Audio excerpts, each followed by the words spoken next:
And England are through to the semi-finals of Euro 2024. Today, Gareth Southgate was prepared. That is the theme of the day.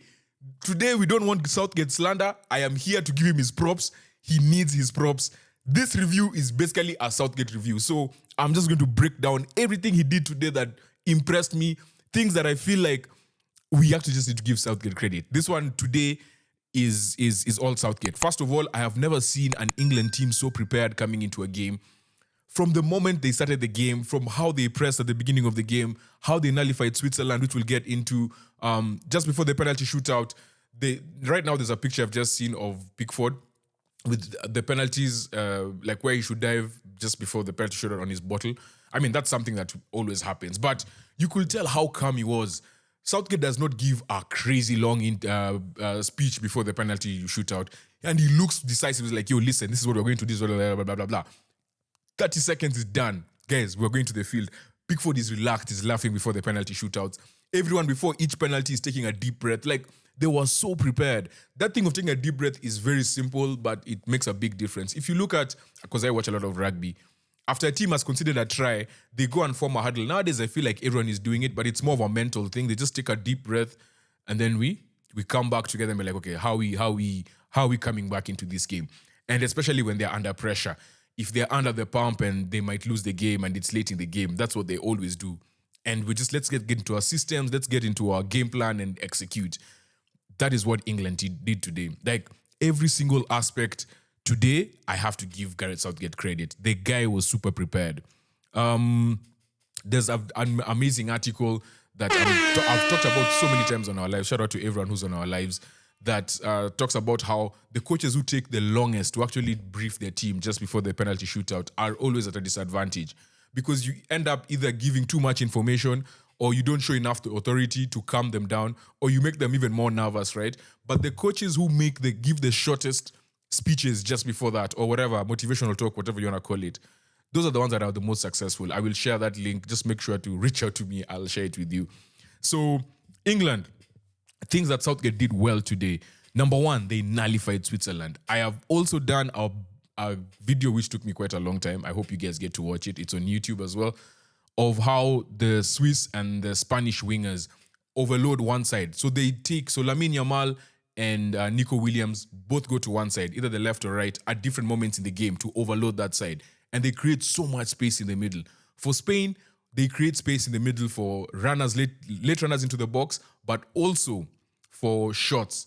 And that is why Spain are leading the tournament in total attempts at goal. Then for Switzerland, it was just for creating space for runners into the box. And they've done it many times, and it has led to goals, right? So today, England did so well to nullify. England started with a back three. In my head, I'm like, dude, why are you doing a back three? And I was so curious to see, because every single game, he's been trying to tinker something. The only time he didn't do anything was between the first and second game. And I was like, dude, do something, right? This game in particular, he decided, I'm going to go back to Maino again. Continuity, right? Going back to, already you started Maino last time. We've already changed Trent to Connor, and then Connor to Maino. We're not going to change it again. At least some continuity, some stability in the team. Secondly, you're playing with a back three. Konsa comes on because Gehi is suspended.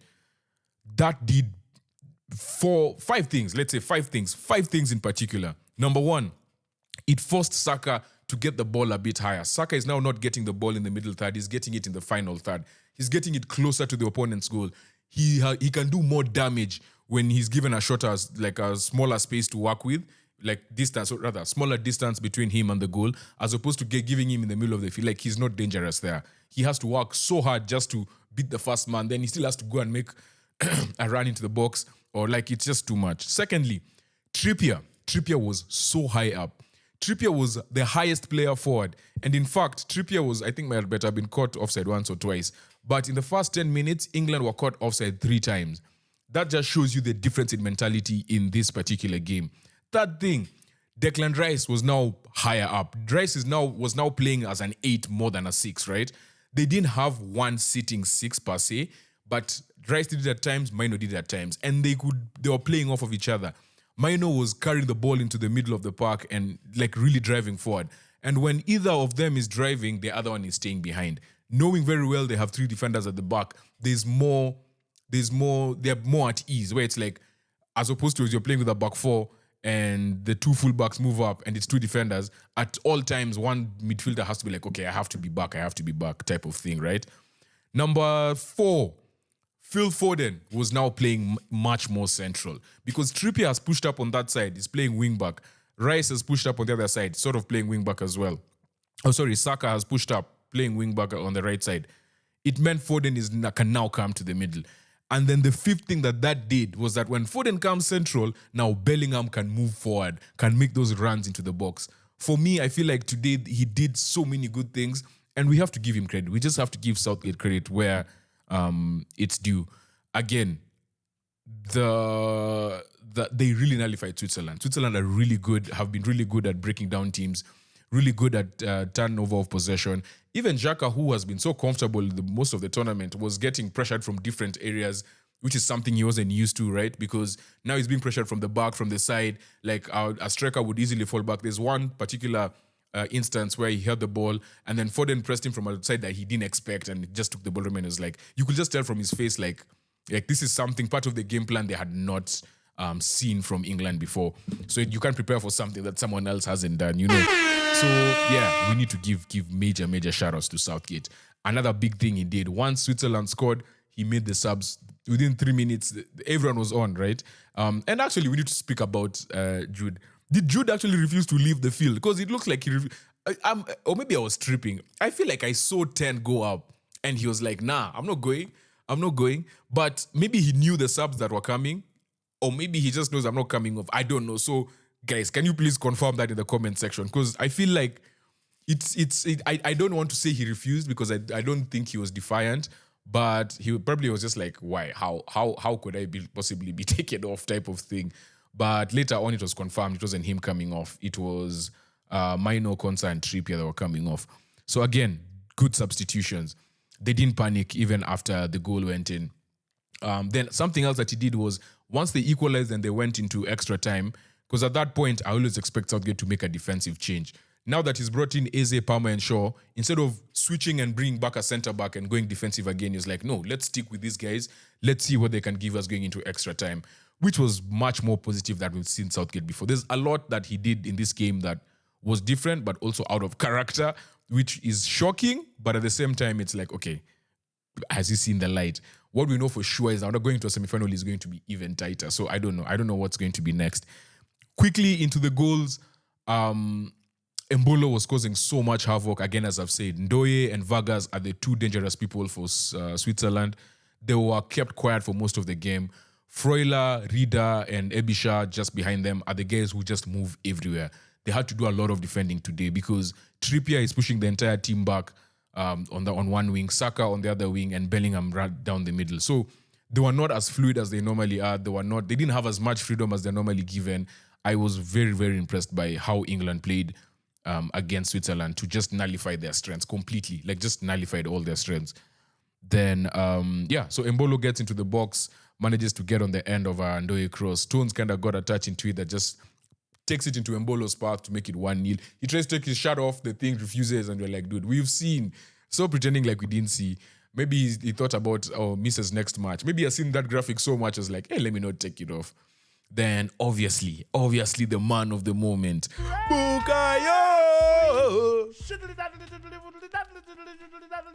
As my voice breaks for Bukayo, Bukayo was mad. Bukayo was moving mad today. That goal was just insane. I was one of the people who said that I feel like Bukayo was actually getting tired, and I didn't think he'd start this game. For him to go the full 120 and even take another penalty, I was like, wow. So for me, there's certain players who are definitely in the red. Rice, Saka, Stones, in terms of just being tired. Like, okay, that's what I feel, right? Next game is on Tuesday, Wednesday. I think they're playing on Wednesday, so they still have some time. But yeah, he was so good. That goal, the way he took it was typical Saka. Like, he just needed space. Again, that formation really helped him because the runners in the box, it allows for so much. It does that a lot for Arsenal because at Arsenal, the attention to detail always brings out his strengths even more, right? It brings out the strengths of most people, the way we play. And I guess that's just for clubs because you see, you have more time with a club, you play every day, the coach is with you almost every day. So you guys can come up with all these small details that can really make you better. So I was quite impressed by the play of Bukayo. Obviously, his penalty was really cool.